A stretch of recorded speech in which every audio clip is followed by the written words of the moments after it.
awareness that the survey is occurring.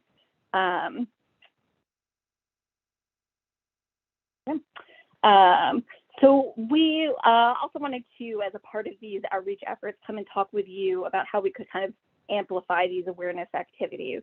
So talking with Margarita and Maggie, we thought maybe the mayors would be interested in partnering with us on some Facebook posts, or perhaps using WhatsApp to help spread the word that our data collection is happening. And as part of that, we can make sure to communicate with you if we're going to be in your villages, when that will happen, so that you have a sense of where we are when we're coming. So I will stop there. I give you a lot of information and just see if there's any questions about the survey itself and thoughts about how we might best partner in increasing awareness. Thank you, Claire. Mayors or vice mayors, are there any questions for the team?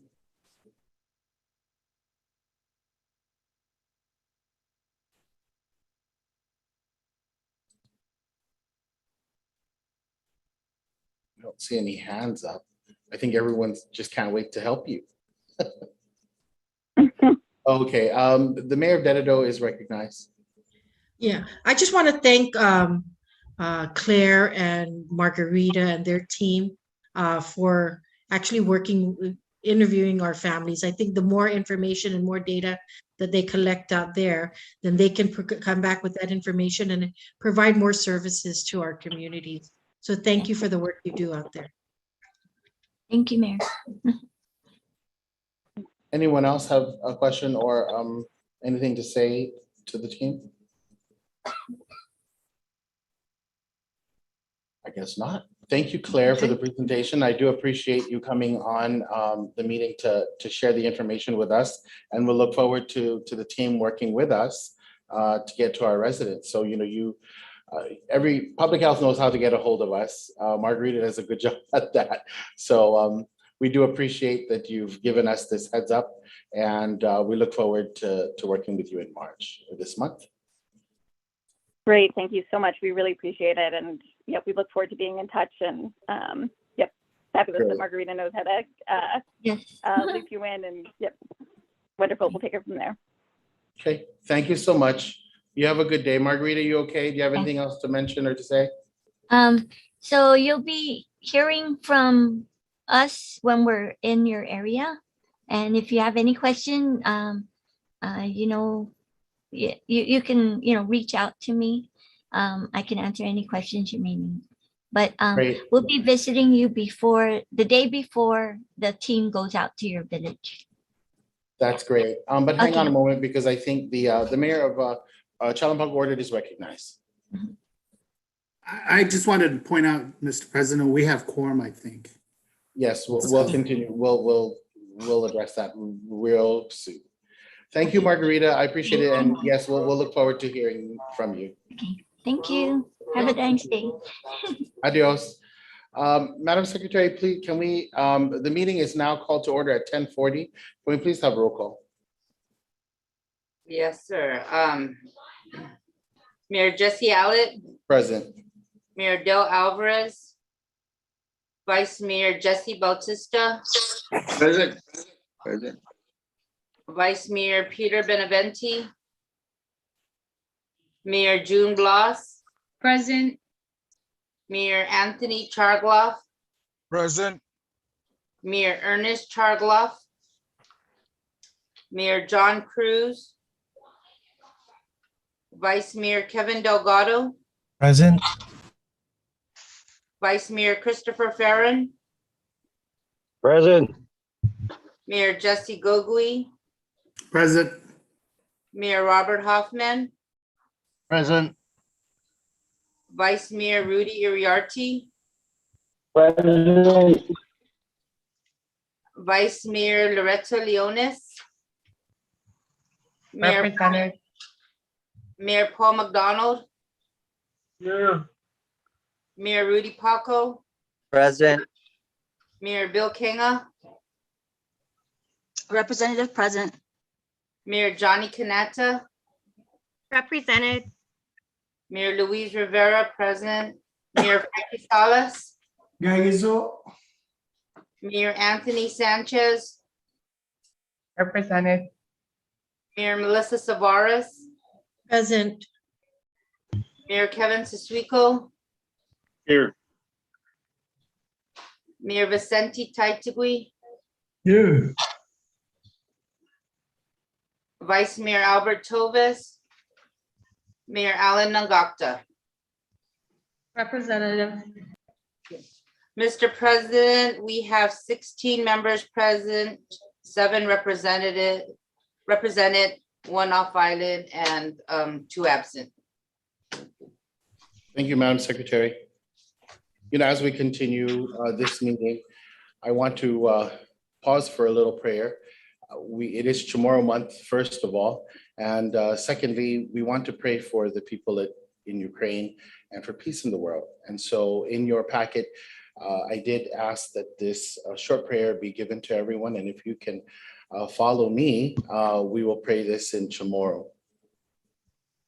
Tinadzud pas kinene San Francisco, ginani tata, lahinia zani Espiritu Santo. Amen.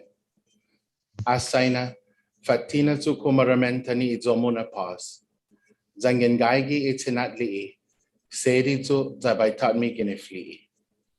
Zangen guaha manana lamin, baitatmi nasi. Zangen guaha dinida, baitatmi ihinengi. Zangen guaha mandis ganao, baitatmi inangoku. Zangen gaigi ihinem hom, baitatmi inina. Zangen guaha chinisti, baitatmi iminagov. Odzini usana margas. Sedi na ahi ti para by aligo para by macunsuela, lo para by ufangunsuela. Ti para by macumprendi, lo para by ufangunprendi. Ti para by maguaiza, lo para by ufanguaiza. Sa zangen man asi iham, naman maasi iham. Zangen man matayham, na sempre man mafanyaguham, ki taihinikok na linatla. Amen. Amen. Lahina del Espíritu Santo. Thank you. Is there a motion to approve the February minutes? Move to approve. Second. The motion is made by the mayor of Talafofo and seconded by the mayor of Daredevil. Any discussion on this motion? There being no discussion, all in favor, please say aye. Aye. Aye. Aye. Aye. Aye. All who oppose, please say nay. There being no opposition, the motion carries. Is there a motion to approve the treasurer's report for March? Move to approve. Second. The motion is made by the mayor of Ordechalampago and seconded by the mayor of Barrigada. Any discussion on this motion? There being no discussion, all in favor, please say aye. Aye. Aye. Aye. Aye. Aye. Aye. Aye. All who oppose, please say nay. There being no opposition, the motion carries. Okay, please, mayors and vice mayors, please mute your phones or your microphones because this is being live streamed so we can hear your conversation on the other end. We'll move on to our next guest speaker, Renee Vexler. Good morning, Renee. Hi, good morning. Thank you so much for this opportunity. I'm here at the Wic office, and I also have Daisy online and Godfrey, so they're here also. So we're here to talk about the program, and we appreciate you supporting the program, supporting our families on Guam through all the efforts that you do. And this is just a follow-up on the pamphlet that was distributed, just as a reminder about the Wic program. So I'm going to be just going through a couple slides, if you don't mind. Is that okay, Mayor Alec? Yes, sure.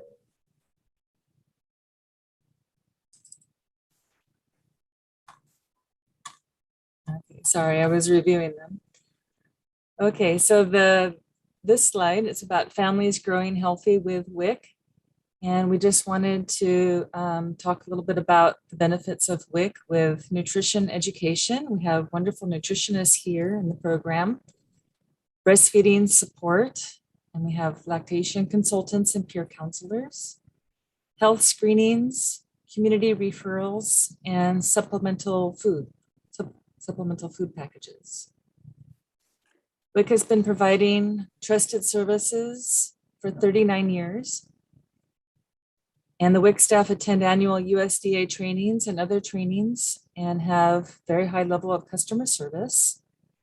Over 5,000 clients are served on Guam.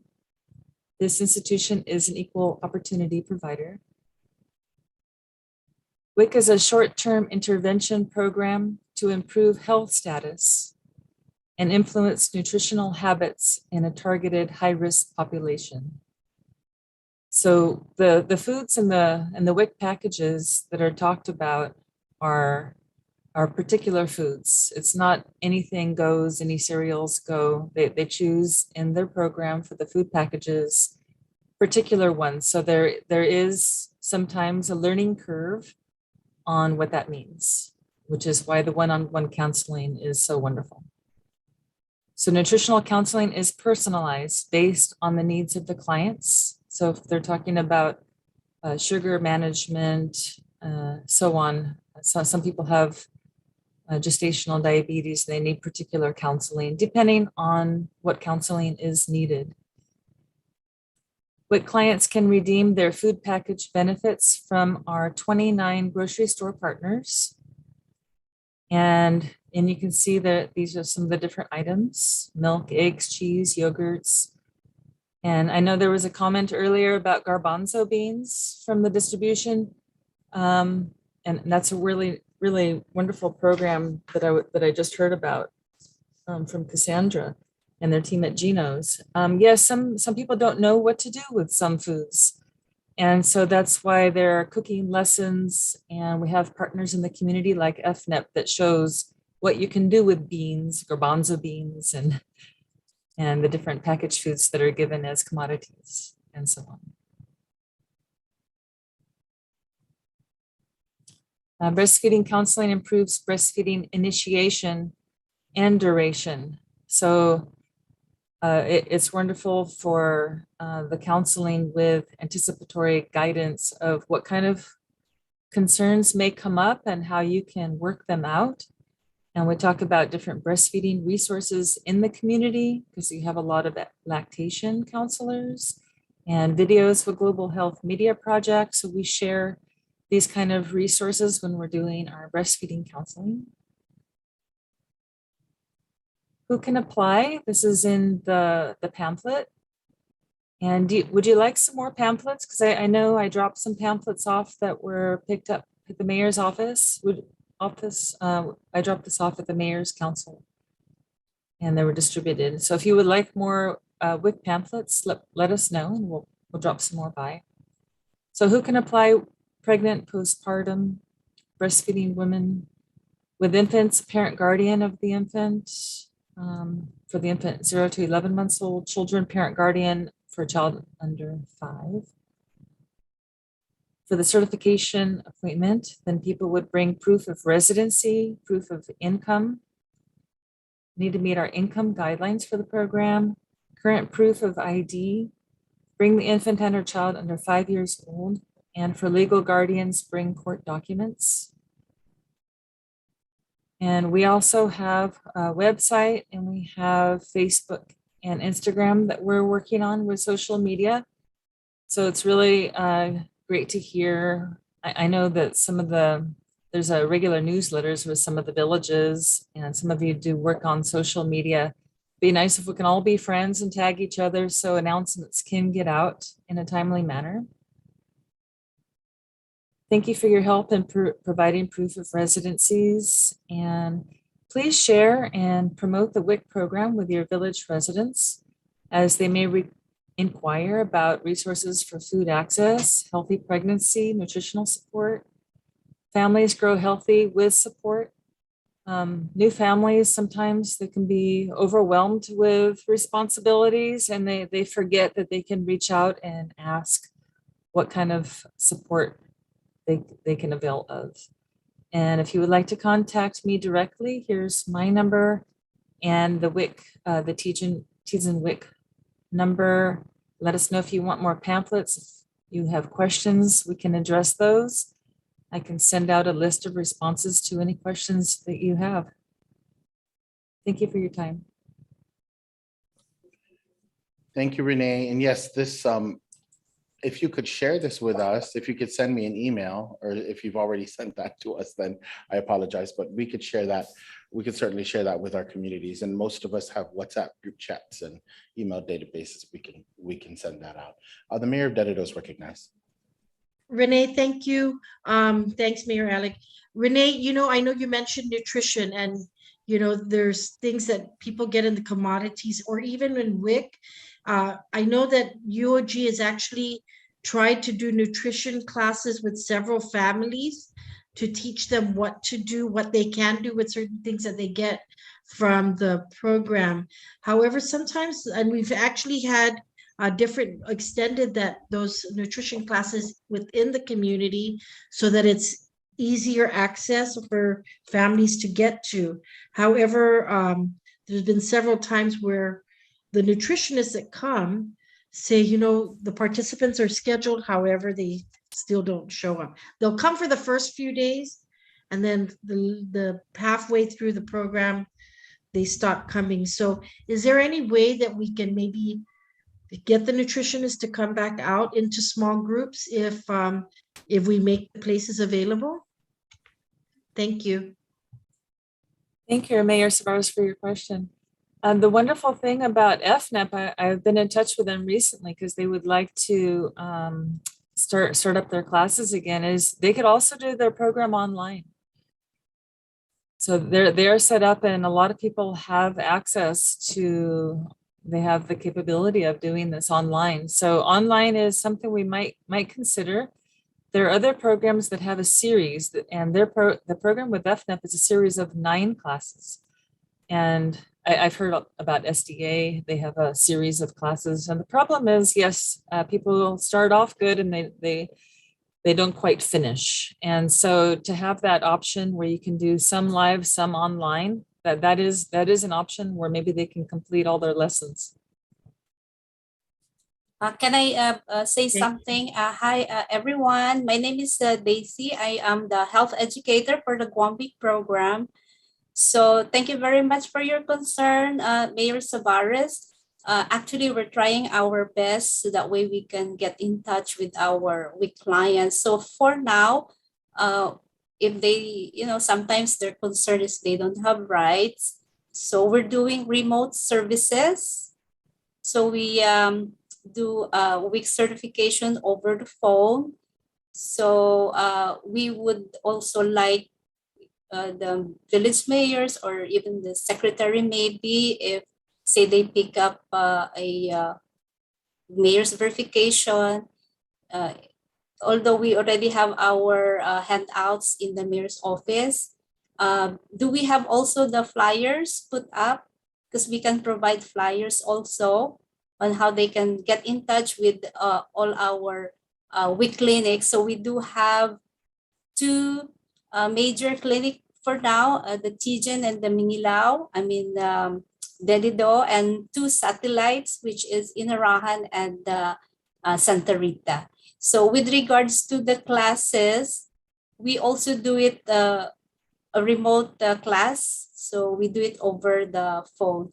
So it's really a challenge actually to keep them coming back. Like what Mayor Savarez said, they come once and then they don't show up. So hopefully we can partner with the mayors. If Mayor Savarez would want us to be in the mayor's office to bring our WIC service closer to your constituents, then that would be something that we can plan it out with the mayor's office. So thank you very much. Thank you, Daisy. The mayor of Sinahani is recognized. Thank you. Are you able to provide us, a lot of us apply for grants when it comes with dealing with children. Are you able to provide us our village breakdown of how many people are enrolled in our community in the WIC program? If you have the 2021 data, or at least the 2021 data, at least, Sinahania has 100 families. At least it helps us also as we plan, as we make requests for, you heard earlier that we're working on food box programs, trying to get it out to community. These are the same things that we want to do, is kind of marry those up. So if you have that data, I would love to have it. Yeah, that would be something that we're gonna work on, Mir. But for now, of course, the biggest bulk of our client is up north, Dedido, Jigo, Tamuning, and of course our central clients, and some from the satellite, the southern. But that's something that we can do to say to look at where mostly our clients are. Thank you for the suggestion, Mayor Hoffman. Thank you. Any other mayors or vice mayors have a question or a concern? Okay. Daisy and Renee, thank you so much for being here. Thank you very much. Sure, certainly reach out to us if we can help in any way. And again, if that can that presentation can be emailed to me, then we can share that with everyone. You have a good day. You too. Thank you again. And our last guest speaker is Landon Idlet. Good morning, sir. Good morning, Mayor. How are you doing? I'm doing good. Glad to have you. Thank you for the opportunity to speak to you all. As you all know, I'm with the Weather Service, but we're going to be talking about a different subject today, something a little bit out of my comfort zone, but it's been making waves in the community for a very long time. It's one of our own epidemics, so to speak. So, I work with weather and we deal with alerts and hazards, and I very much like working with building relationships together in the community, especially with you all in the Mayor's Council. But I come to you on the subject away from weather. It's all about our silent killer that's become an epidemic to our community, and that is suicide. And so again, this is a little bit out of my comfort zone, out of my training, so to speak, but it's something that I've become very passionate about once I had to deal with 2 attempted suicides late in 2018. So in the National Weather Service, our top mission is to protect life and property. Every life matters. Weather can affect anyone, anywhere, at any place, and any time. Suicide is very much the same, that this can affect most anybody. So a couple of questions. Who can commit suicide? Anybody can do that.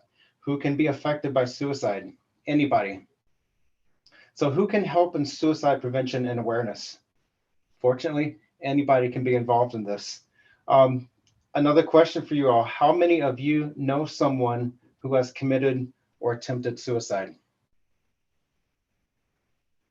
This is why I'm here. I'm here to take a stand for hope, to take a stand for life, and to hopefully make a difference, if not for many people, at least for one life. So let me tell you about my story right quick. I had 2 run-ins with suicide attempts in late 2018. It came knocking on my door when I was here at the office working operations. I didn't put much thought into suicides, the hows and the whys of suicide. It wasn't in my family. I've never had to deal with it, and I was busy and often had things to do. So it really didn't matter to me, especially to hear the headlines of another suicide here on the island.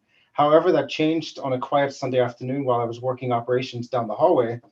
I had several phone calls from a close friend of mine who was dealing with something stressful in his life. And in the afternoon, when it was a rush of putting out the forecast products, I had several back-to-back calls from him, and I said I would get back to him and call him back once I left work. Well, a moment later, I had a friend call me from New York City, and he said he's about to do it. And he sent me a photo of my friend's garage with a chair sitting under a noose. So I knew things were getting serious at that point.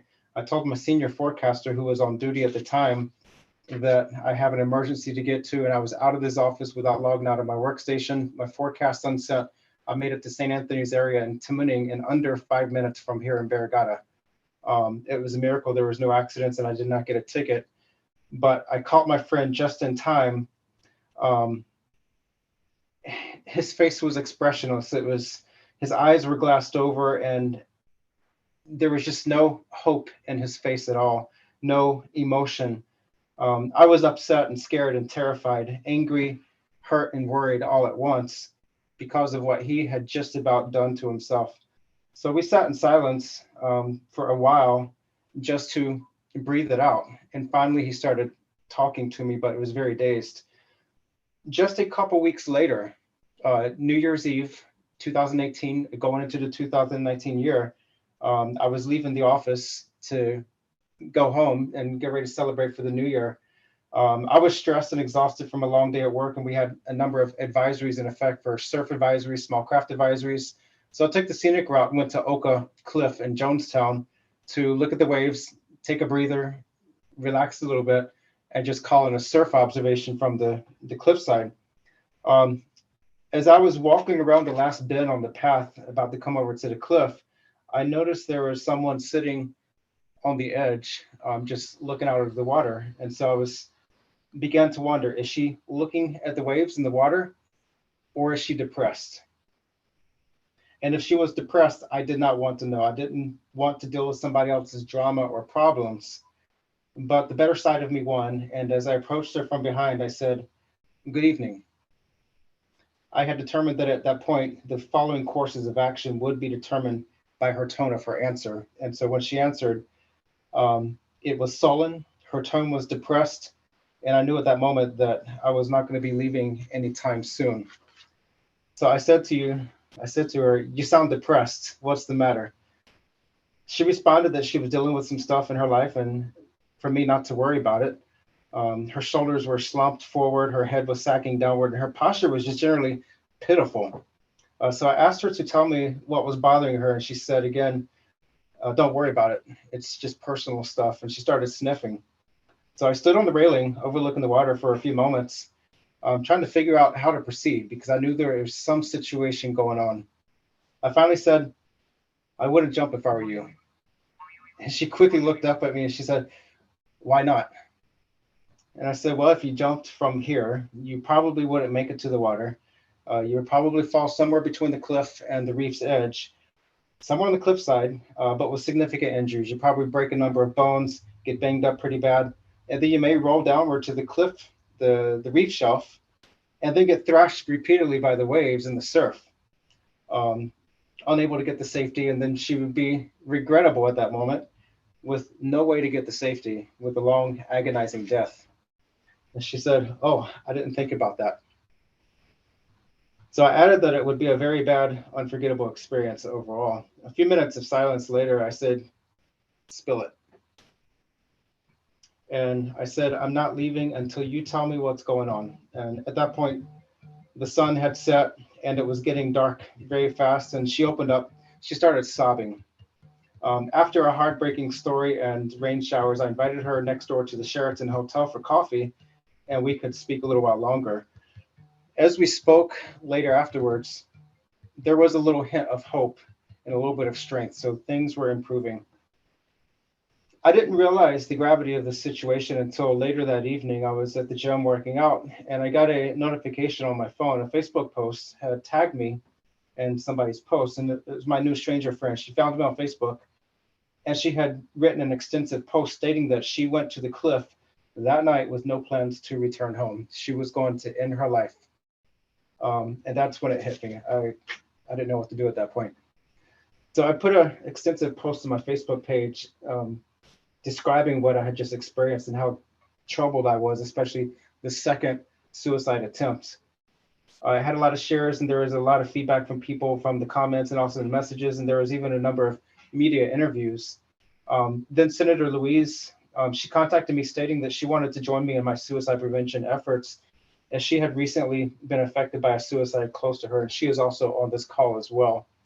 I started studying the epidemic on Guam, which it's widely known that Guam has a high suicide rate when compared to US states, and I wanted to know why. What could be done? How do we combat this? And I had concluded that despite the many organizations focused on suicide prevention and awareness on Guam, the engagement tended to be passive when we needed to be a multifaceted, active engagement in the community. Louise and I were engaged in a number of meetings and talks in that area before jobs and duties got us overbooked and we hit a dead end in our efforts. So where do we go from there? We are so busy. So I'm going to share my screen with you here. And let's see, I'm going to show you some notes from a study on Guam.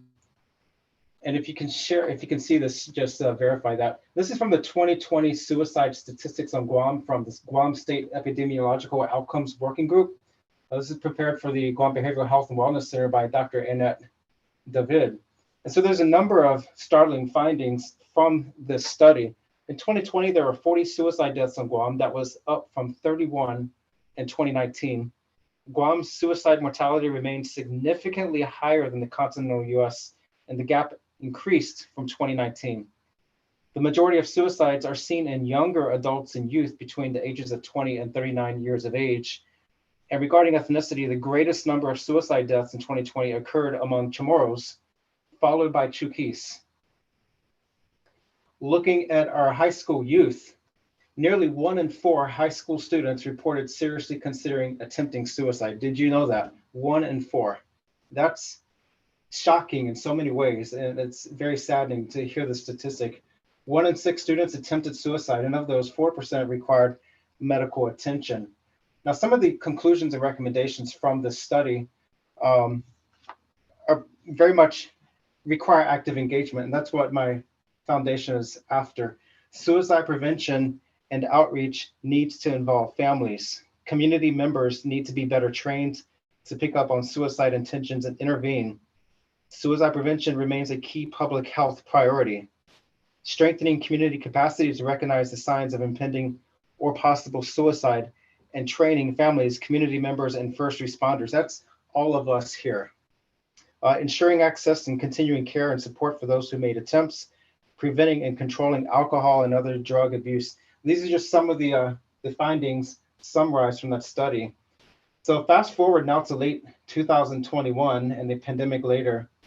Louise contacted me shortly after news was published in the fall, citing new suicide statistics from Dr. David.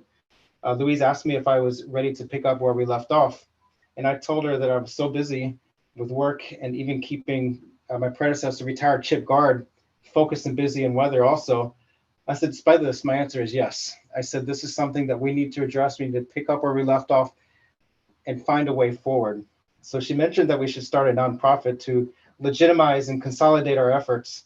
And I will admit that that spooked me a little bit, knowing that that would require a solid commitment. She and I interviewed with Mayor Allig on K57. It was a great discussion. And later that day after that interview with Mayor Jesse, I was at Home Depot just walking the aisles aimlessly, debating the nonprofit possibility. I ran into Shelley and Paul Calvo, who were shopping, and they stopped me and stated that they heard the interview on K57 and how moved they were about this discussion, because that was something very personal to their hearts. So we talked about this problem in the aisle for a little while longer, and I picked up on their interest and the passion for the subject. As I was walking to my car that night, I sent Louise a text message. I said, you know, this nonprofit, it might work. I said, if we can get some key people on our board, I think we just might have the energy, the interest, and momentum to move forward. And so at that point, I cornered the Calvos, and they were very much on board with this. So here we are today. So today I represent the newly created Haku Foundation, whose aim is to actively engage the community in suicide awareness and prevention and to reduce suicides on Guam. Haku's focus is you. It's Guam, because you matter. Does anyone here know the suicide hotline? If you were to have problems and you wanted to call the 24/7 suicide hotline, do you know it by heart?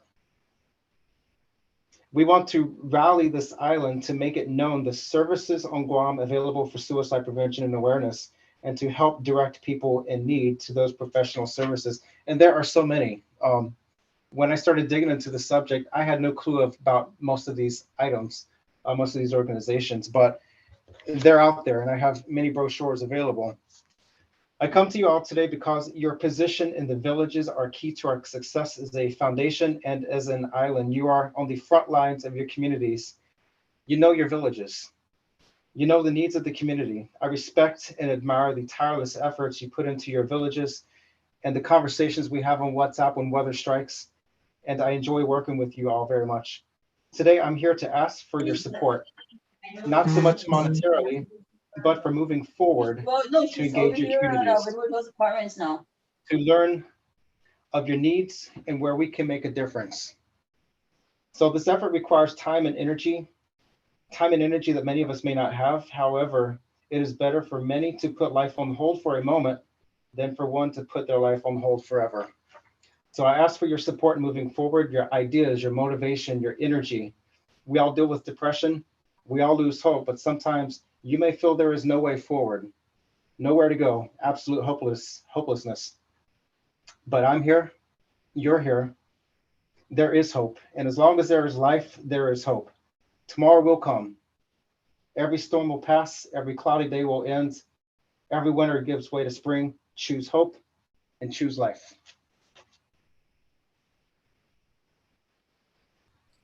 I'll take questions.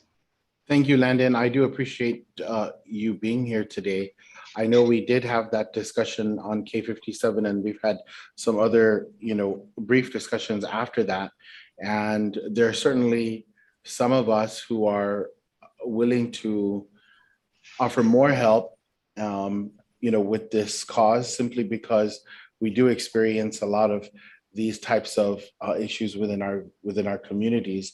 And there are probably some other mayors who might need some extra help with it. And that's where I think the group can certainly be useful. But are there any concerns or questions from the mayors or the vice mayors at this time? Landon or Senator Louise, welcome. Thank you for being here. Is there an effort to reach out to the individual mayors, or do you have a plan to get into the communities at this point? Yeah, actually, we have several plans that we want to take action on. We are filing our paperwork for the nonprofit right now. One of the first orders of business is our foundation, is we want to get all of our foundational members trained and certified with ASSIST. This is the Applied Suicide Intervention Skills Training. This is something that we want to make very aware to the community, and eventually get all of the mayors, council members also trained and certified in this, and then start working our way down the community thread with this. And there I see the crisis hotline in the chat box. Mayor Savares, go ahead. Landon, can you give us that phone number for the suicide, just because we run into people, and who go through those things. And we're not social workers by profession, but we, our time, we can sit and talk, but we want to make sure that we're able to have that crisis hotline on our speed dial, on our list of contacts, so that it's somebody that we can call and get a professional to also help. Yeah, that's a big topic that we are looking at within my foundation, is getting that number published and more recognized. And I see Sarah, she did type it into the message box. So 647-8833 or 8834. That is the 24/7 crisis hotline. Thank you. That's one of our target areas we want to focus on with that line, but also these other resources, the ASSIST training. That was something that I took in 2019 or 2020. And it was a very good course. It's a 2-day course that they offer here on Guam. And we really want to push that because I had never heard of this course prior to really digging into the subject. And I think this is something that many in the community need to be aware of and learn from. Also, these brochures, there's so many brochures: Guam Suicide Prevention Resource Directory, ISA Psychological Services Center at UOG. I never knew this existed. This is a great resources there on the UOG's campus. Ipaningan, Campus Suicide Prevention Program, what parents should know about preventing suicide. And then also another one with the entity at UOG, even warriors sometimes need a helping hand. And then also the Guam Behavioral Health and Wellness Center, they have a prevention and training branch. And so what Louise and I and our foundation would like to do is eventually work with each of the villages, the mayors. Perhaps the Mayor's Council can help us focus our efforts, but we'd like to do something like a town hall meeting in the villages and find out what the specific needs, concerns are are of the community. You just get people to talk. I think that's one of the most important things that people can do is talk. Get these things off their chest, the stresses, the concerns, and how we can maybe build bridges. Louise and myself, Paul and Shelley Calvo, we are not mental health professionals, but we want to be a catalyst that can help bring people to those professional services and make it more widely known. So I think, Landon, what I do want to say is that Guam Behavioral Health does reach out to us once in a while with those flyers for assist and other trainings. What I appreciate about the Found Hagu is the outreach and the personal touch. And I think that's what's necessary. So again, you may not find that every mayor is interested or super excited to be a part of it, but they could identify a representative or perhaps someone in their council who could be that representative and who could actually facilitate the process within their village and perhaps or within their community. And perhaps then they can work with you to continue the town hall meetings or the informational meetings or what have you, whatever you've planned within the communities. I think the outreach is very important, getting out there and getting into the village. So again, if you're not able to continually meet with the mayor or have the mayor's attention 100%, perhaps you can request from the mayor a representative or someone from their council who could work with you. I think that's where the gap is, right? And I say gap because I think our problem might be reaching our residents or not reaching our residents, not reaching our community members. So if we can get to them through the mayor, then that would, you would achieve a lot of positive results. Mayor Gogui did mention asked in the chat if the 988 hotline number works on Guam. I'm not familiar with that hotline. Is anyone familiar with it? About that either. I think that was the big transition a few months ago where it required us to start dialing the area code 671 to our phone numbers. So I'm not sure if 988 works here on Guam. I can call that after this call and find out. But you hit the nail on the head, Mayor. It's that contact, it's that communication. And whether it's a mayor or somebody from the mayor's office, that's key, as long as we have the interest. And maybe it's not going to be all the villages, but maybe some of the villages. I know once August gets around, I will have no time on my hand with the typhoon season rearing up. But it's something that we are all passionate about. And if we can at least be a catalyst to get information out, and you can let us know your needs in the community and how we can facilitate that. We're going to probably call for an island-wide roundtable later in March or early April and get leaders from across the community, including the Mayor's Council, to discuss some of these subjects and get the mental health professionals in there and see how we can have a multifaceted approach to this epidemic, at least to lower our numbers. And Landon, that works. I'm going to compare it to the Neighborhood Watch program. So not all the mayors are well, I can't say that. Not all the mayors, I don't know how to say it. Within their villages, they have neighborhood watch programs and they have precinct commanders or block commanders, block captains. So it could work in that manner where there are other representatives in the communities that could actually be liaisons. And I think that's where we'll win. And we'll continue to work with you on that. The Mayor of Daredevil is recognized. Senator Louise and Landon, maybe what we can do is also invite you to speak at our Municipal Planning Council meetings so we can reach out to our council members as well. Okay, thank you. We will be happy to do that. Thank you.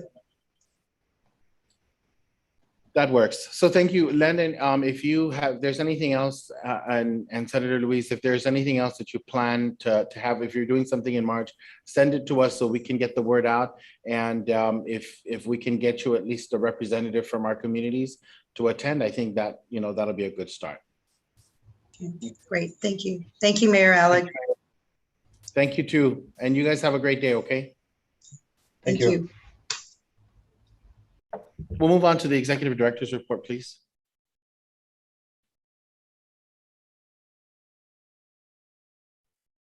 Hi, everyone. Good morning. Just before we start, I'd just like to ask all of you to just say a short prayer for Acting Mayor Bada and Senator Mayor Dale. They both called me and informed me that they have tested positive for COVID. Their offices are still open, but the two of them are at home quarantine. On our last meeting, I did mention that we would request an opinion from the AG for the concerns we had on the open government law and the public notification. I have sent that in, but as of today, I have not received a response from the AG's office. Many of you, at least I think there's 14 of you that are involved with the education stabilization funds, the grants that you applied for, and the totals, it varies for each village. The most, it totals $3,155,919 for all the villages that did apply, because the biggest chunk of that amount went to Inalahan with $517,000 over, then Sinahanya with over $496,000, then Talofofo with over $450,000, and then Manila with $408,000, and then of course you all know the amounts you have. I have signed off on the work request with Clearinghouse. They have sent it into DOA. As soon as DOA uploads this account, we will notify you, because all the requisitions and the purchase orders have to come out from our office. It will not be an individual account for each village. It will be just one mother account for the 3 million some odd dollars. But that's where the great requirement of making these reports and accountability be done. And to that end, Guam State Clearinghouse is hiring one program coordinator that would be assigned to the Mayor's Council of Guam to handle this account. As I understand, the GG1 is being processed for that individual now, and hopefully she'll be on board by the end of this week or early next week. But you have all been notified by Ken Quintanilla that you won't be submitting your requisitions to Guam State Clearinghouse. It's be coming to our office here. All of you have different needs. Some of you have CIP, some of you have training programs, some of you have after-school programs. The requisitions come down here. The PC assigned to us here would be doing the requesting for the quotes for all of these, for all of your needs. And from there on, we issue the POs. For those of you that have CIPs that are over $50,000, those would go through GSA and DPW. For those of you that have 50,000 and below, of course, we'll handle it here through our own procurement authority. For those of you that have after-school programs and you're picking up coaches or other personnel to handle your programs, I think the decision of State Clearinghouse is that you make it go through your own nonprofit organizations. And from there, we issue your nonprofit organizations a purchase order, and DOA would issue a check where you can cut your own checks to your coaches or your whoever handles your programs. But for every other thing, it will be coming here. And remember, all of these have to be reported to the Guam State Clearinghouse. So as you send in the requisitions and as we give you the purchase orders, those same purchase orders would be also issued to State Clearinghouse. So we're all on the same page as to who is spending what and what they're spending it for. All of you cannot change your approved grant. You have to spend it as what was approved for you. There's only 5 villages that are not participating in this, and for whatever reasons that you are not participating, that's up to you. But everybody else, not all of you have CIP programs. There's only 10 villages that have CIP programs. The others have CIP plus the training program and the after-school program. Like I said, it's a big chunk of money. It's over $3 million. So as I know you're all anxious to get it going, we're just waiting for DOA to to update that account. But I think it'll be much sooner than later. As far as the ARPA, I know that we requested all of your officers to submit your allotment schedule for the $46,954. Those already also have been submitted. There's a few that we have to send back and ask them what quarter they wanted, because they didn't indicate when they wanted those funds released. But the same way that we're doing ESF, you send in your requisitions. You all have the account number for that $46,954. It's for operations. It cannot be combined with VOMS, but you can use it for the same reasons you're using VOMS. It's just as long as you identify the account number, and then we'll give you the purchase orders for that. That also has to be reported to BBMR, because they also want to know where all these ARPA funds are being expended on. On the recycling revolving fund account, we're in full swing with the abandoned vehicle. There's a hold on the white goods, and I just want you to know that we are working with DOA. All the invoices have been submitted to DOA as of yesterday, and we've been assured by DOA that they'll start paying out on those FY21 invoices sometime next week. So we'll work together with Pyramid to get them going on accepting the white goods again.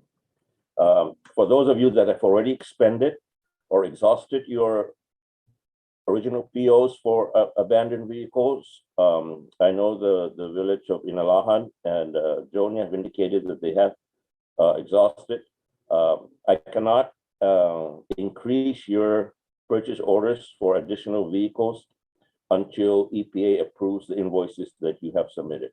So it is incumbent upon you to please submit your invoices along with your requests for an increase, because EPA still has to review all of those invoices. And once they are approved and ready to be sent to DOA, then we can increase your request for additional funds for that abandoned vehicle. For those of you that have special needs for other stuff in the recycling fund, some of you did receive bins, some of you for green waste, because you wanted to work on that right away. The latest one that I received was from Melissa, who was requesting a bin for his white goods, and actually sent me a memo saying how come he didn't receive a bin for his white goods. And if you remember, when we talked about the recycling revolving fund, we were going to give you purchase orders for white goods, but not a bin to carry it with, because we were asking you to use your trailers to take this. And the simple reason for that is that we have white goods that we pay for, then we have white goods that are accepted free. And to just dump everything in one bin would not work for us, because the recycler would charge for everything that's in that bin, despite the fact that some of them are free items. But we'll work with all of you. If you need a bin for that, then just please send in your request for it. Any questions so far on those three items before I move on into the budget?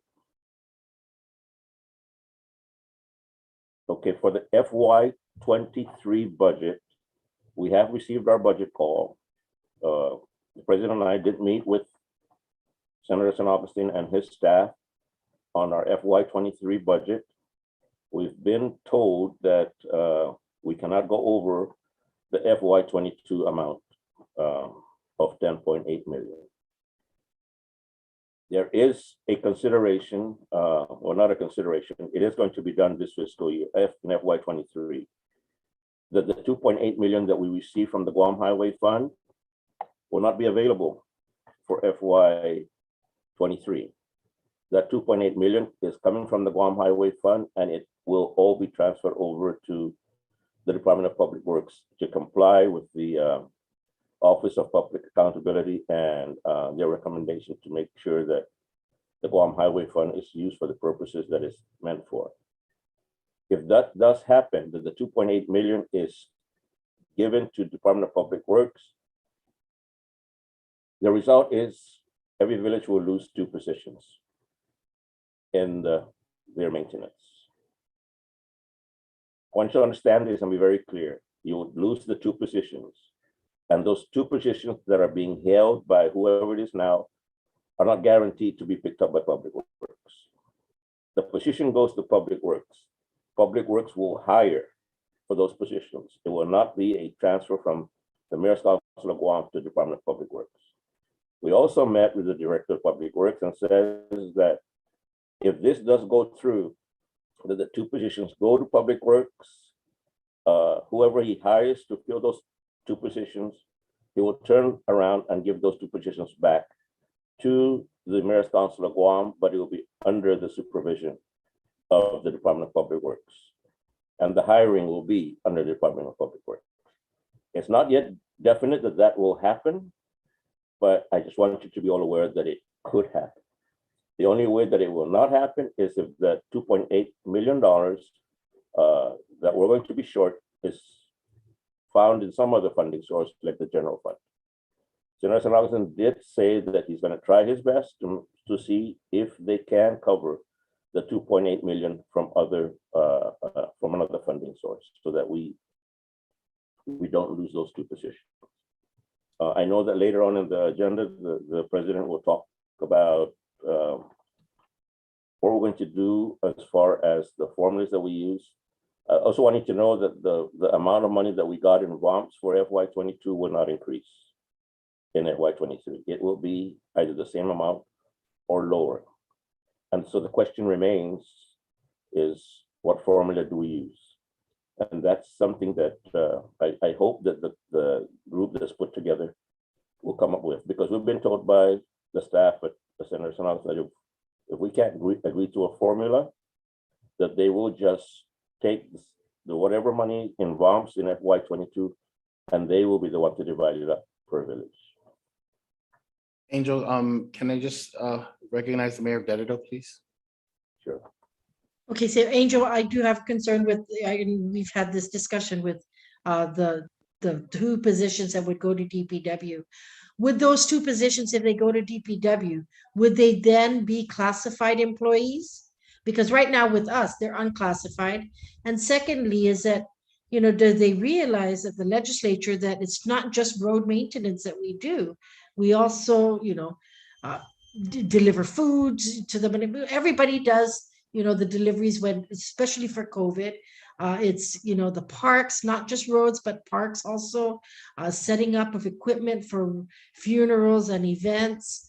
There's just picking up dead animals. So it's not, our maintenance people are just not road maintenance people, which DPW would use them for. Yes, Mayor Savares, we did make that very clear to not only the senator, but also to DPW that our maintenance do more than just grass cutting on secondary and tertiary. We even cut primary roads. So they do understand the need for our 5 maintenance. I think at one point they were still amazed that most of us only have 5 maintenance workers. Some of us have 1 more, but we made that very clear. And it's our hope that we're not going to get to that point. But that is what OFB has told us. And we're trying our best to prepare for that eventual switch, or that, the decrease in our budget. What I think is important to think about and to look into is I forgot the bill, but there is a bill that regarding the liquid fuel tax, right? So if that takes away from the Guam Highway Fund and there's less money there, then there's even less money that's going to get to DPW, and definitely even much more less coming to us. So there are a lot of factors into it. But yes, Mayor Savares and to the other colleagues here on this meeting, we did make sure that they knew that our staff does a whole lot more than just the grass cutting. Yes, and Mayor Suarez, to answer your question about the employees being classified, no, they will not be classified. Their status will be LTA, limited term appointment, for whenever the funds can fund them. And yes, the president is right. I even told the senator, and I told the director, I said, even if you take those two positions, it will not work. Even if you gave those two positions, it will not work because it's ATM all the time, ATM all the time. Ask the mayor. And so I don't think it's going to come to pass. We're hope, you know, I did mention some of the thing, but the senator said he's really not concerned about that issue. But then we'll do our best to make sure that it doesn't happen that way. And we'll make you keep your positions. Angel, hold on. The mayor of Inalahan is recognized. Yes, it is a little bit disheartening to know that that's even being thrown at the table right now for us to be stripped of 2 employees. You know, so again, one of the arguments I would put up immediately right off the get-go is that we're realizing that, you know, first responders, in this case, police officers and everybody else is getting pay raises. And at this point, as mayor's council, we're not asking for any of that, but so it's technically, I believe it's more like a slap in the face for us to even be considered to be removed, having to remove 2 employees when, as I'm sure all the other mayors can attest, that our workload is just overwhelming enough that we are in a position where we want more, but we're definitely not going to do with a lot less. So I think as a body that we should collectively come together, and whenever this discussion is being raised, and that we should really come up with a united front to fight for this, because it's like I said, if anything, I mean, we should be asking for more staff at this point, especially for larger villages. So I am definitely not, you know, I want to say I'm not necessarily in agreement that we should be just standing there and kind of taking the punches as they roll in. I think we need to take a hard stance and fight for the 2 additional staff. And more importantly, again, like I said, the argument or the basic argument is that everybody else is getting a pay raise. We're just asking to maintain our staff, or if not, we want more. But input. Thank you. Angel, you can continue. Yeah, Mayor, I fully understand what you're saying. This reduction of 2 staff actually is not new. It came up for FY22, and it's because we requested the senator not to implement it in FY22 because it was too sudden, too quick. They said, well, okay, then we'll, and in fact, the issue here is really not because they don't want to give us the position. The issue is they need to stop the Guam Highway Fund from being used by the Mayor's Council of Guam, because that's an issue that the OPA has wanted us to rectify. And the only way to rectify it is that we don't get Guam Highway Fund. So in the same sense, while there's talk about if we don't get the Guam Highway Fund, we need to look for it someplace else. And that's not our job. The job of the legislature is to find that funding somewhere else. And I still have hope, because the senator did say that he will do his best to find that 2.8 million from another funding source so that we can keep it status quo. Where it comes, where everybody's gonna be involved, well, there's going to be a public hearing on the budgets. And that's where I'm gonna ask all of you. If you want your voices heard as to how you want your operations money or your personnel money for FY23, then it behooves all of you to please, when the public hearing is scheduled, to come and speak up. But between now and then, the president and I are going to do everything we can to make sure that we don't lose those positions, that we maintain them. And like you say, Mayor, and Alan will try. I know it's a far-fetched thing that it may happen, but to try and increase. The only hope of us increasing our personnel or maintenance budget is through ARPA. And And that's another issue that we'll deal with later. But the governor did say that if it comes to pass, if we need to add on to our personnel, we can do it through ARPA, but only knowing that it's only for 2 years. Whoever we pick up for that position is just not going to stay on until whenever we want them. Once the ARPA money is gone, the position is gone. But we'll work on it in that on that end. Angel, hold on a moment. The mayor of Chalapa Gordon is recognized. Thank you, Mr. President. You know, I'm looking at 11 GCA, Chapter 26, Article 4, regarding the liquid fuels tax. And you know, this reference that OPA makes regarding the use of the tax and the fact that it's not authorized to be used for salaries, et cetera, is a Guam Code annotated issue. And so if the budget chair is saying that he's just trying to comply with the law as it's outlined by OPA, then all they need to do is change law. I mean, we're quick, or the legislature is quick to introduce a bill to change laws to accommodate stuff, you know, and you know, the reality is if the legislature is truly on board and shares our concern about the loss of 2 people in each of the 19 districts to perform the tasks at hand that we are expected to perform, not just in the maintenance of roads, but, you know, as first responders, as Mayor Chugloff had pointed out.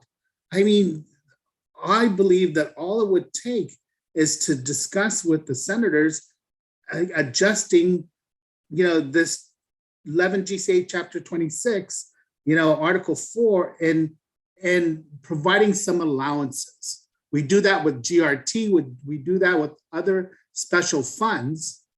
And so this is a special funds that's no different from any other special funds.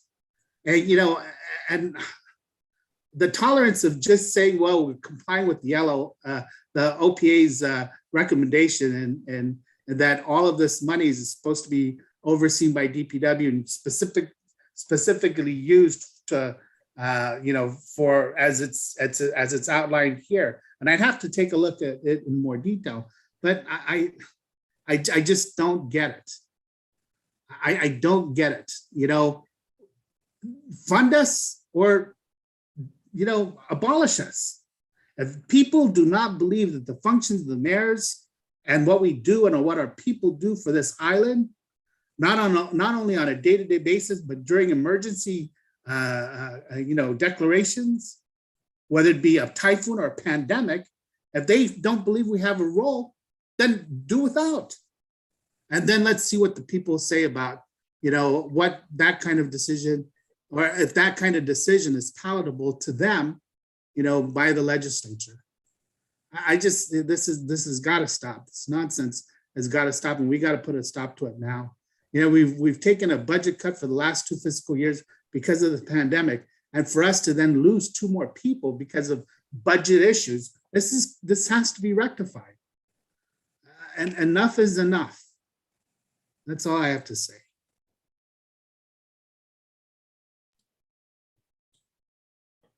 Mayor, when we come to the portion of the agenda where it says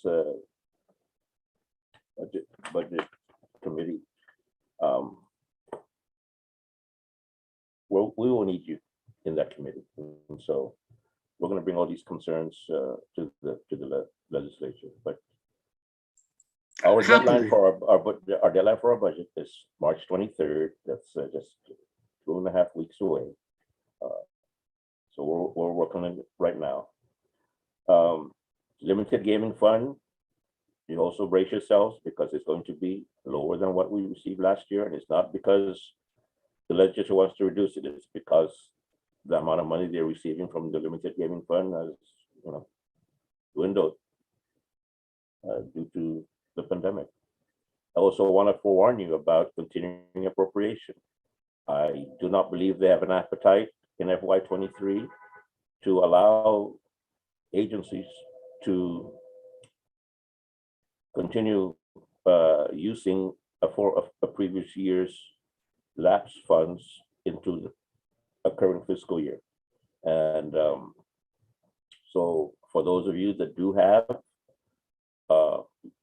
funds that are still available from previous years, you maybe start looking at your own budget and your own needs and see whether or not you can start using it. Because once FY October comes around and there's no more continuing appropriation, you would lose all that money. That includes the limited gaming fund. Many of you have carried over year after year after year on the limited gaming fund, and many of you have a lot of money there, and I understand why you do it. But it's a risk that we take, is that there's no guarantee that those funds would be allowed again in FY23 to be carried over.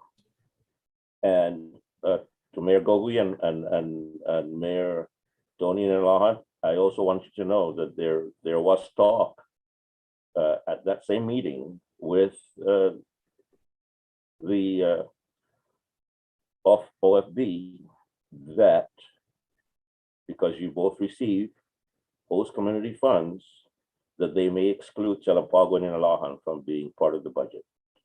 And they will just make you use the 150,000 that you have, that you get every year. That I'm just saying that was brought up. I'm not saying that it will happen, but maybe you both should be talking to the senator and make sure that that doesn't happen that way. But there was discussion brought up by them. We didn't bring it up. It brought up by them that they may do this. And simply because of all these budget cuts and whatever. ARPA did come up. It's going to play a big role in how the legislature determines how they fund all these agencies. And they're already asking us what is the actual amount that the governor's office is making available to us. Of course, that's open to the public. We already receive, or we are receiving over $8 million. And then the next round will be another $8-some million. So that's going to play a big role in how much we do get in FY23. So I'm just putting all of that out so that you're all aware. The mayor, Angel, I'm sorry, the mayor of Chalapago is recognized. Okay, thanks, Mr. President. So, Angel, you brought up two things. First, let me touch upon the carryovers. And our records will show. I think the Mayor's Council of Guam records will show that for those mayors that have been who've been carrying over funds, we've been utilizing so we can actually engage in larger projects. And in our case, we had 3 fiscal years of limited gaming funds that we had not used, and it took 3 fiscal years, Angel, as you well know, to put together enough monies to do or to fund the replacement of our stadium lights at our baseball field. 8 posts, at the baseball field. The project was $96,000. Now you're telling me that somebody's going to give that to us all at one time to get it done? Well, fortunately for most of us now with ARPA, we're being able to entertain those projects with this one-time windfall of ARPA funds for some of the projects that we've been waiting to do and wanting to do for so long because we just didn't have the funds to do it. Now, if you're going to take away our ability to carry over funds so that we can plan for these long-term projects, all you're going to do is encourage, spend the money regardless of whether it's something you need now or later. That need now, but you can set aside for the purchases for later use, like whips and oils, et cetera, et cetera. A lot of the non-expiring consumables.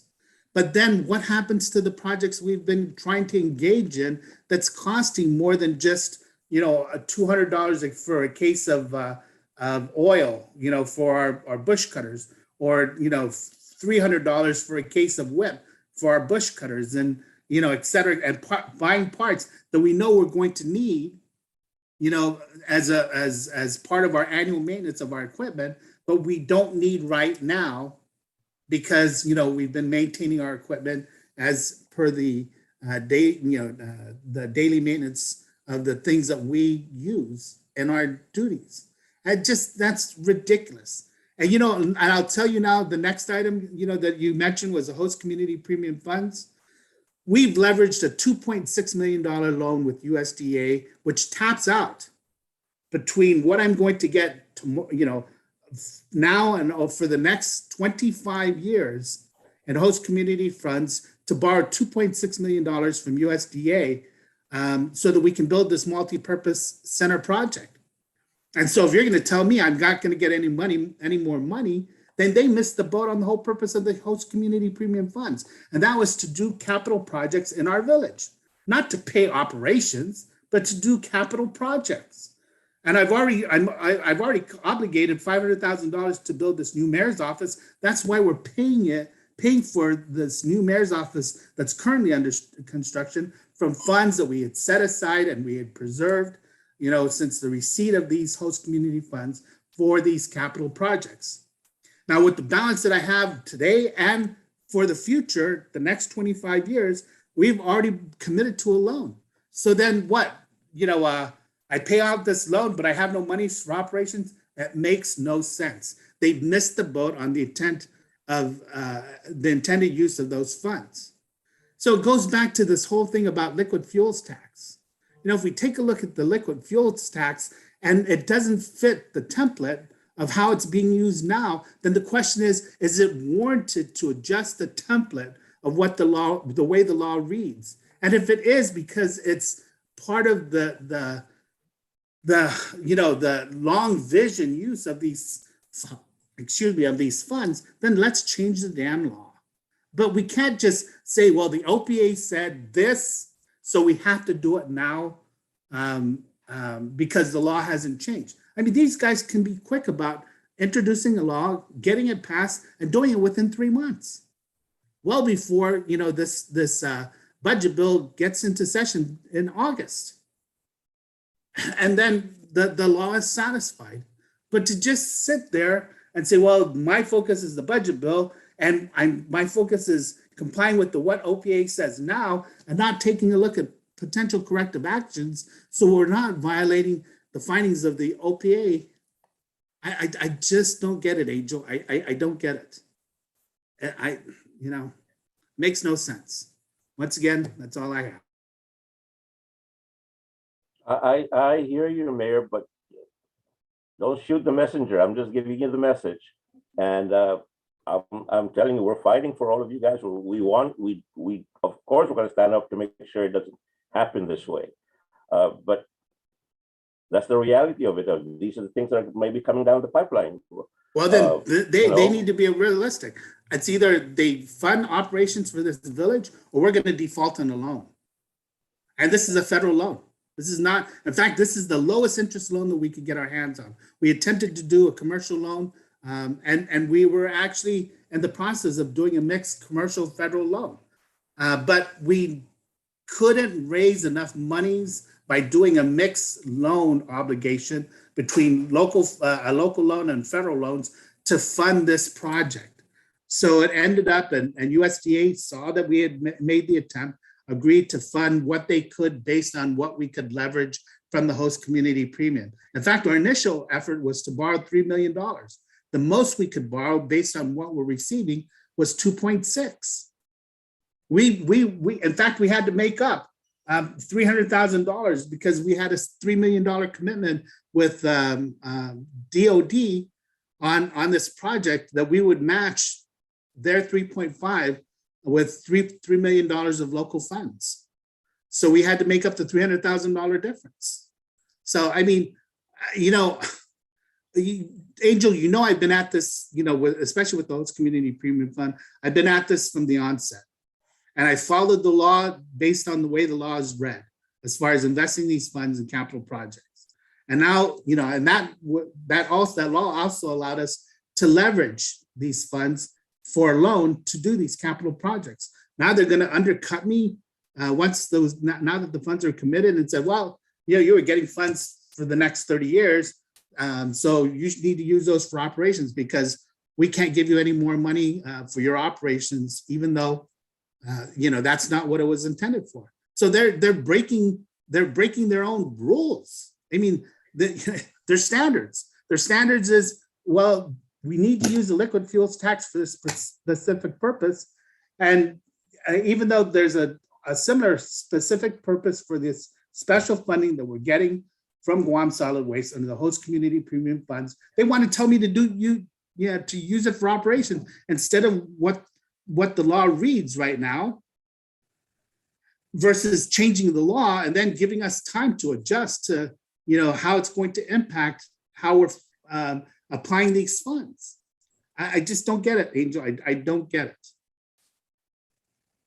I don't get it either, Mayor, but like I said, they're looking at all the options they have, and we'll fight against that option. That's for sure. But we'll fight based against on the option what, of taking Angel? away our 2 employees. But you see what I'm saying? They're telling us these things, but based on what? Based on just how they want to juggle the funds, or based on, I mean, I understand what they're saying about, not allocating us the $2.8 million from the liquid fuels tax. I understand why they're doing that. And I understand that there was a finding, because I read the damn thing, that there was a finding by OPA about the liquid fuels tax and how it's been appropriated out of the legislature. So they're trying to adjust. But that doesn't mean that it can't be corrected, and that the funds can be allowed to be used in the manner it's been used since the inception of the liquid fuels tax. And that's to provide some of that funding to the Mayor's Council for the work we do on the roads. Yeah, 2.9, I don't think $2.8 million is our entire payroll budget, is it? No, it's not. 2.8 is the entire Guam Highway Fund that they appropriate to us. No, okay, well, I'm just saying. And it just doesn't make sense. And I'm gonna instruct Elaine to this meeting and this recording, that we make it available to Senator San Augustine and his committee, so they can hear the concerns that we're bringing up without having to have a public hearing. I'll make arrangements to meet with him as well. Thank you. Unless anybody else has any other questions, that's all I have for now.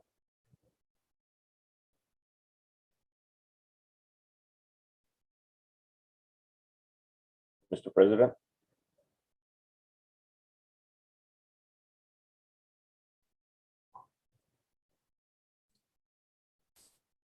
Mr. Thank Vice you. President.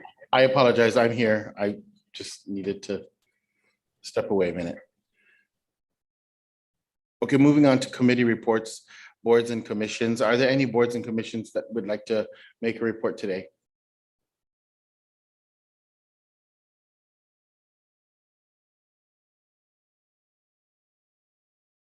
Okay, I do want to just report real briefly. Yesterday, we did meet with the adjudication committee, and a chairperson was selected.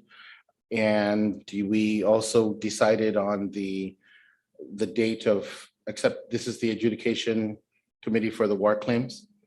And notices will be going out sometime this week to let people know that we'll be accepting applications starting April 1st. I believe DOA will be asking the mayor's offices to distribute applications like they did the first time. And I didn't think it would be a problem, since we did, we did agree to it the first time. So as soon as those are ready and we're able to distribute it, we'll reach out to you. That's all we have for that. Our next meeting will be in April, after we've received some applications to adjudicate. Any other boards and commissions that would like to make a report? Okay, moving on to standing committees. On our agenda, we have the Legislative and Finance Committee. And their bills, Bill 156-36 is listed because I know I reached out to several of you, and also Mayor Hoffman did the same to get support. And we did have some questions. The two questions, well, the one question, the biggest question was the adjudication part. And that was, Mayor Gogwe had mentioned that, and that was an issue for him. Mayor Hoffman, would you mind talking a little about that again, based on our brief messaging this morning and yesterday? Sure. Thank you, Mr. President. On the adjudication part of it here, I asked the bill writers, and so they came at, so the response was the bill creates a civil order to abate the nuisance. There's minimal fines for not abating the nuisance. The subject has two options. One, appeal the order of the abatement to the court, which may or not may agree with the a note, or assess the fine or violation of an order, or a fine assessed on the order of abatement. The legislature does not make the rules of the court. Likely the rules will apply for most traffic violations, will be adopted and incorporated to adjudicate the appeals. In crafting the statute, we chose the path of least onerous process. The goal is to get the property owner tenant to remove the offensive nuisance or cease creating the disturbance, not to cite with the subsequent penalty for the violations of the statute. A few years ago, we made most traffic violations civil violations, and the judiciary adopted or modified these rules to accommodate the due process for adjudication of traffic violations. It'll be the same here. In the U.S. Code, the Supreme Court of Guam makes the authority to make the rules of the court, which is why it's not included in the rules and processes there. One of the things also is that was discussed is that most municipal jurisdictions have administrative law due process prior to the appeals court. It's likely that it'll be adopted in that judicial branch itself. That's kind of where we were at on this on the question of adjudication. Thank you, Mayor. I guess what needs to happen is, because many of our colleagues have asked about other issues regarding nuisances, and we have not really been able to pin that down and be able to do anything really without something like this. I don't know if there was anyone that actually has any real objection to the bill, other than getting clarification and what have you. But I guess I'm going to ask one more last time if there is a motion to support Bill 156-36. I would like to make the motion, please. Is there a second? Second. Thank you. The motion is made by the Mayor of PT and is seconded by the Mayor of Sinahania, and we'll continue to have this discussion. Is there anyone that would like to have any discussion on Bill 156?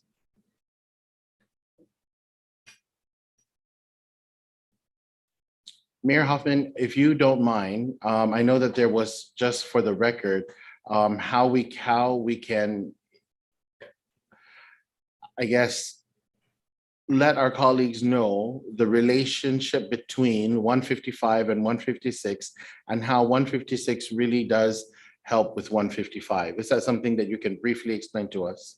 Sure. So we kind of want to go back on some of this, because I think there's a misunderstanding of what a private nuisance is and a public nuisance. So we actually were asked, a private nuisance, for example, is not defined as a nuisance that occurs on private property.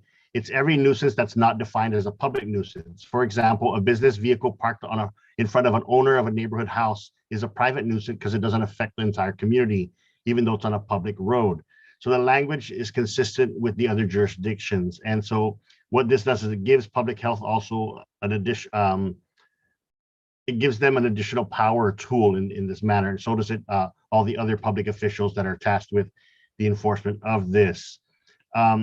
With the abandoned vehicle law, this is kind of where we kind of trying to get it dovetailed to each other, the declarations of the nuisances and what it does. Because right now, all the gray areas that exist with the abandoned vehicle side, where it involves multiple agencies, multiple, just it's crazy how it's done. So these kind of help each other in both ways, where, the leaving of a vehicle on the side of a road in whatever, whether it be pulled over by law enforcement or not, those are the things that can be added to it, that they left it becomes a nuisance. It can be cited as a nuisance and not just solid waste anymore. So they kind of help each other. One is in one committee, which I believe is Senator Sonagsi's committee. The other bill is in Speaker Terlahi's committee. So we're hoping to get these out of committee and heard and actually debated on the floor. I think they're pretty well crafted, and it meets my level of comfort in terms of the legislative committee for the Mayor's Council. Thank you, Mayor Hoffman. Is any further discussion on this motion, please? Okay, if there are no further discussion, I would like to call for the vote. All in favor, please say aye. Aye. Aye. Aye. Aye. Aye. All who oppose, please say nay. Nay.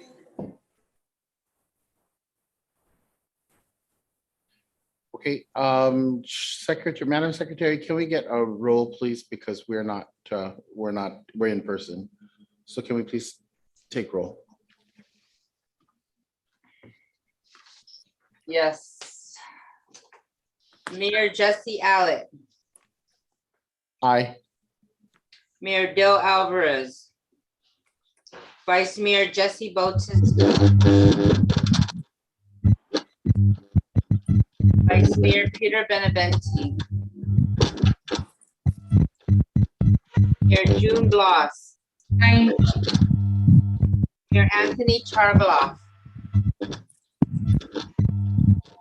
Aye.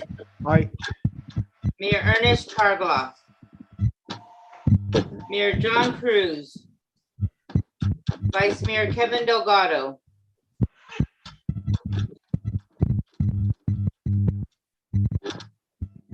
Vice Mayor Christopher Farron.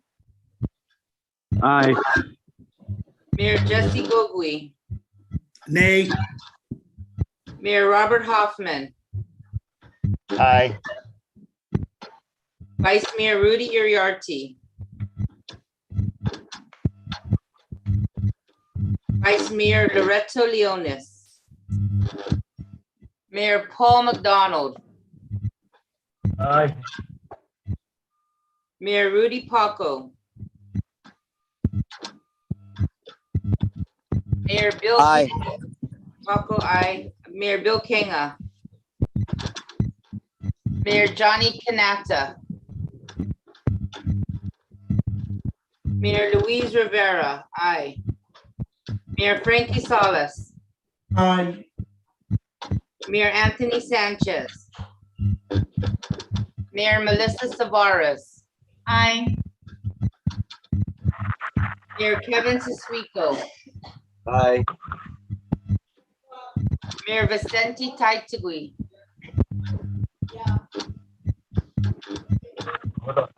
Mayor Taitigui.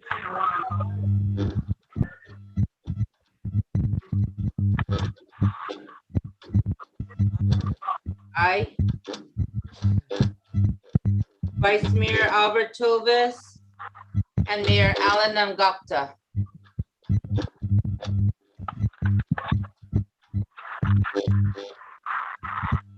Mr. President, we have 12 ayes and 1 nay.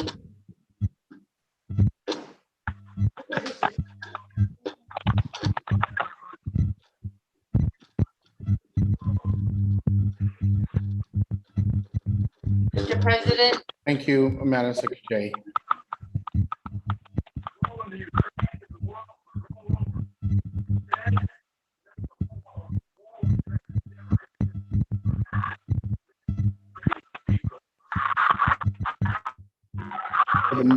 That's a majority vote, but we don't have a quorum anymore.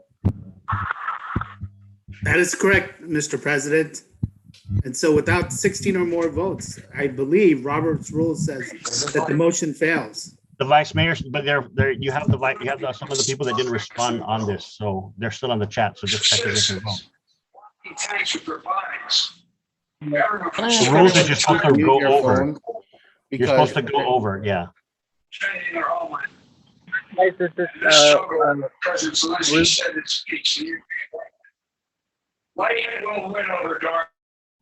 Everyone please mute your microphones because there's a lot of noise. Mayor Louise, those that were present at the very beginning of the meeting, can you ensure that they respond or if they're on this call? Yes, Mr. President, I did get messages on, the ones names that I did call that didn't vote are like those that are represented and off island. But the ones that were present in the beginning, I will call them. No, they have to be present at the meeting, but I do need to ask everyone to please mute your microphones.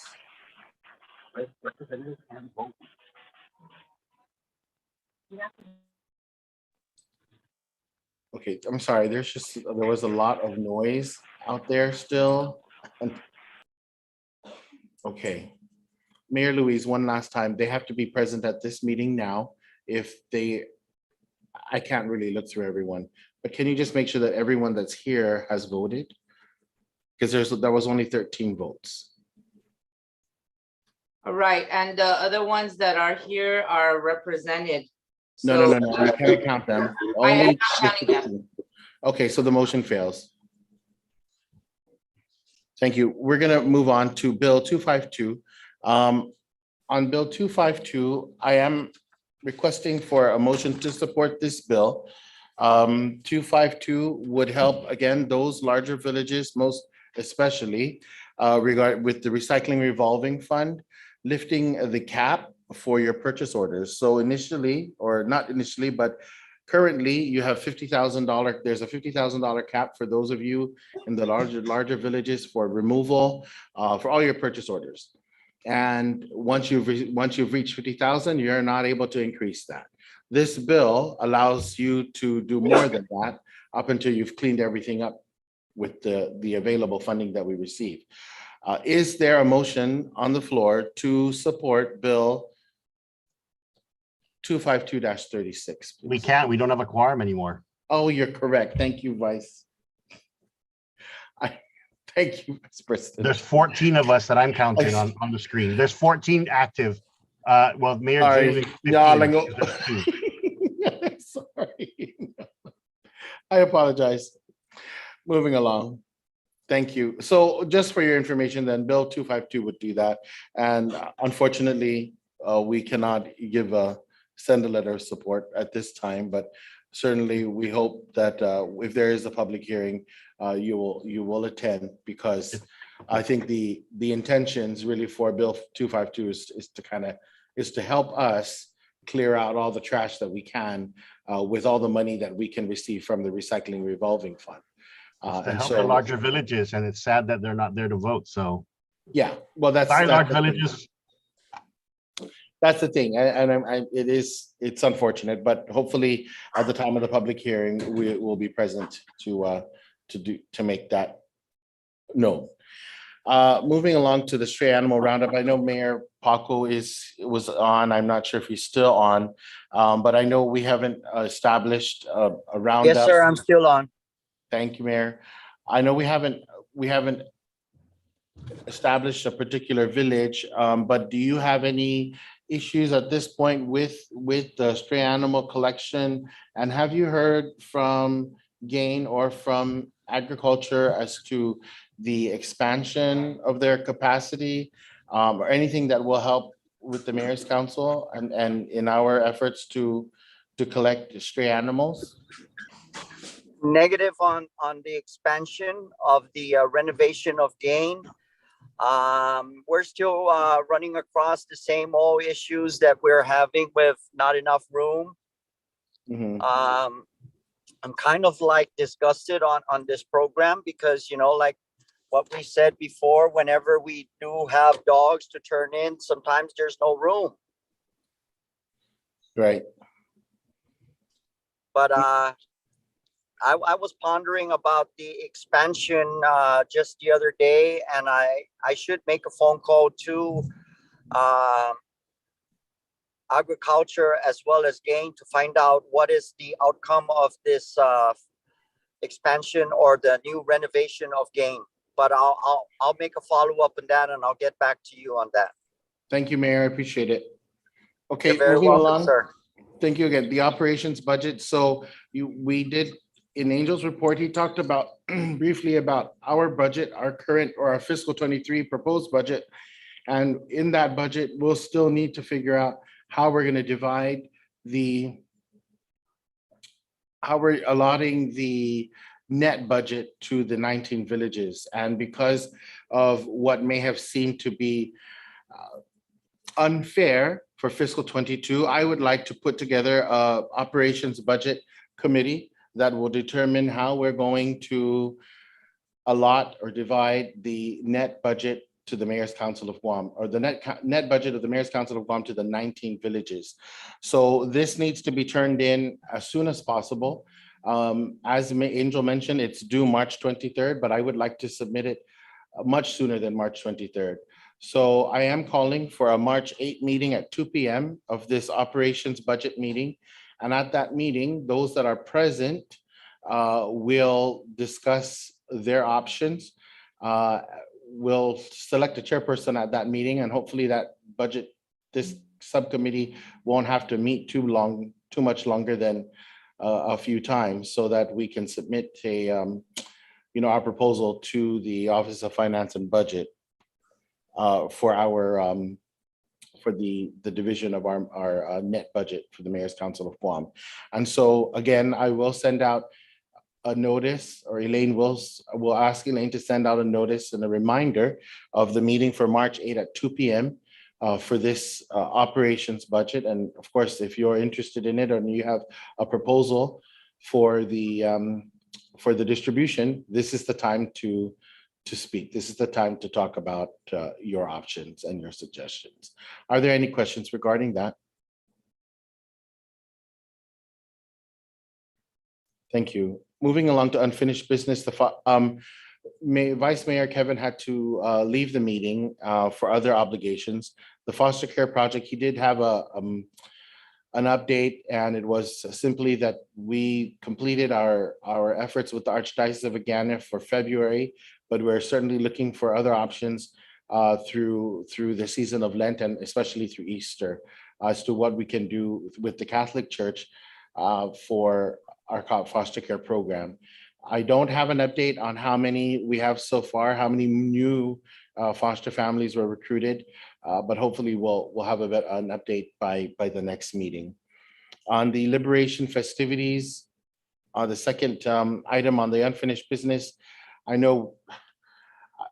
sorry that the Vice Mayor had to leave, but he was working with Angel and with others regarding some options for the our Liberation festivities. There was an option. I received a message this morning from the Mayor of Tamuning regarding an option for a Liberation parade. But I think what we'll have to do now is regroup.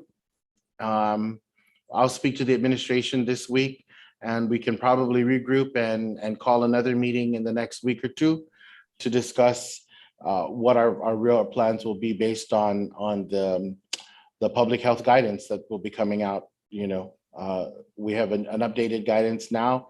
Hopefully we'll have more news for what is to come in the next month or two, and we'll see what we can do, whether it's through the administration, probably even through GVP. So we won't discuss that in detail today. Moving on to new business.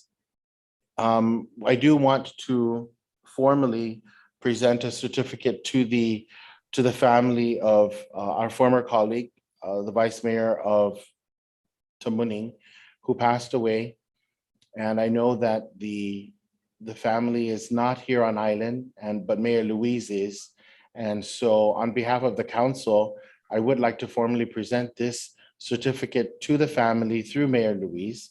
And if I can ask the Executive Director to please read the certificate at this time.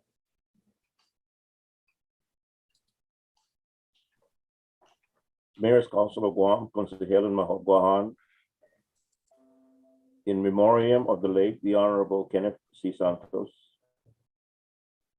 Sunrise, September 11, 1962, sunset, February 15, 2022. Retired Vice Mayor of Tamuning, Tumac and Harmon from January 2013 to October 2020. The Mayor's Council of Guam remembers the many acts of sacrifice and service of the late Honorable Vice Mayor Santos. He was many things to many people. His passion and drive to improve the lives of those he touched and worked for is the hallmark of his very being. He has always been a caring and helpful person. He opened his home to many who needed a place to stay, opened his heart to troubled teens who needed someone who cared, opened his ears to those that needed to talk, opened his hands to those who needed a hand up. While he was many things to many people, Vice Mayor Santos was one of a kind. Small in stature, but he was a giant in the eyes of his wife, Judy, his children and grandchildren. Giant in his pride for his island. Giant in his contributions to the youth and the people of Tamuning, Tumon, Harmon, and to the people of Guam. For this, we express to his family our deepest appreciation and gratitude for sharing such a wonderful public servant with the people of Guam. Undonklo na si Jesus Maasi, Senor Vice Mayor Kenneth C. Santos. May you rest in peace. Presented the second day of March 2022. Certified by the President, the Honorable Jesse L. G. Alec. Attested by the Secretary, the Honorable Luis C. Rivera. Thank you, Angel. Mayor Luis, please present this certificate to the family on behalf of the Mayor's Council of Guam. We certainly extend our deepest condolences and our prayers, and we thank him for his service to the community of Tamuning and also to the island of Guam. Sizus Mase. Thank you. And moving on to our second item, new business, the 26th AMIM General Assembly. It's going to be on March 10th in Tinian. I know that Mayor Kevin had to leave unless he's back. Mayor Kevin Suswiko, are you back? Okay, I think, he mentioned that he had a little emergency. But Angel, would you like to expound on that? I know it's March 10. I don't know how many are going to be attending the General Assembly, but I do know that there are some items of discussion that need a quorum, and we make up the majority of the membership for the association. And so I don't know who has confirmed to go. But Angel, did you have any more information on the General Assembly? Yes, the AMIM General Assembly is scheduled, like you said, on May 10th in the island of Tinian. The thing that's on the agenda, which for the past 2 years AMIM has not met, actually is the election of officers. And this time around, the presidency would go to CNMI, and the vice presidency would be for Guam. And so we will be having the election of officers at that time. And the only other thing that's going to be on the agenda to be discussed actually is the ongoing thing about that scholarship that AMIM has put together, which actually I believe has not been implemented yet. But I believe it's a half-day thing on the 10th. And Mayor Edwin Aldon is also asking those that are going to be in attendance to stay around for the opening of the Pika Festival, which would be happening the next day, the 11th, the 12th, and the 13th. I know that the mayors that have already indicated that they will be attending is the President, Mayor Luis Rivera, Mayor Frankie Salas, Mayor Rudy Paco, Mayor Anthony Chargalev, Mayor Kevin Suswiko, and I believe that's it so far. And Vice Mayor Jesse Bautista. Anybody else that's interested in going, of course, this is at your own personal expense, and the mayor of Tinian is trying to coordinate those that are arriving, whatever needs they have as far as accommodations and transportation. There's only one flight out from Guam, which is 5:30 in the morning, and one flight back from Saipan at 9:30 in the morning. So Whatever dates you have to be on Guam, you need to work it in with the dates that are available. And then from Saipan to Tinian, of course, it's another flight. So all in all, it's going to cost you around close to $400 just in airfare. Thank you, Angel. And I know Mayor Kevin Siswico and maybe I'm not sure who else, but maybe Elaine will be reaching out to anyone else who will be traveling to the assembly. Thank you. We'll move on to announcements. We had a little technical difficulties this morning. Oh, I'm sorry. The mayor of Order Chalampag was recognized. Yes, thank you, Mr. President. Just out of curiosity with regard to Ammon, Angel, was there any discussion about doing a hybrid meeting? People that are actually going to make the trip out and then maybe a Zoom for those that can't?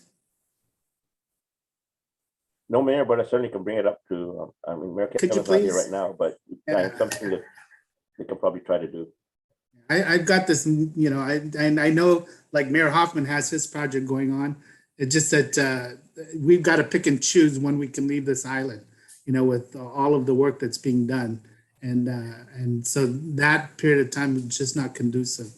Plus, I'm still trying to be a little bit careful on large gatherings because of my current health. And so, but I'd love to attend if Zoom is going to be an option. We'll let Mayor Kevin know. Not a bad idea. Okay, thank you.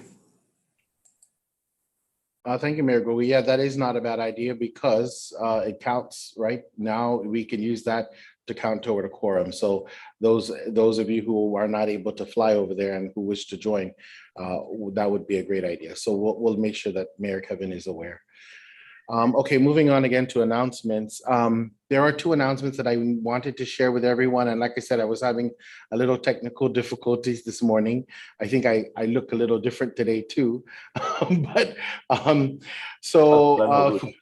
Yeah, the color is definitely no good.